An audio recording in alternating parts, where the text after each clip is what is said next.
this tutorial, we'll discuss how to use Otto's Dynamic Content Security Policy Designer. Content security policies, or CSPs, are an excellent first step to secure your website from attacks like cross-site scripting and data skimming. Unfortunately, Otto's dynamic CSP can have a high learning curve to make building, and be difficult testing, to manage, and maintaining CSPs as easy as clicking a button. To demonstrate how this works, we'll first start with a very restrictive content security policy, which we will then deploy only in test mode. This test mode only affects our browser and not your end users. In test mode, we can see how this affects our site. We can also open up the browser console and see the CSP violations that were generated by the policy we just created. These violations will feed back into Ottobox and assist us in building the final CSP.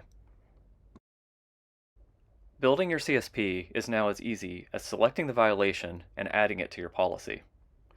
Ottobox will automatically handle creating the correct directives to build an effective policy for you. Ottobox also versions your content security policies, so you can view or roll back to a previous policy at any time. Once you're satisfied with your policy, you can then click Save and Deploy, and then select Enabled to deploy it site-wide.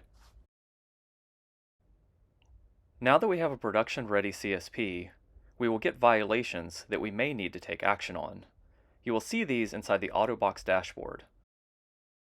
In this case, we have a new script that's pretending to be Google that has found its way onto our site.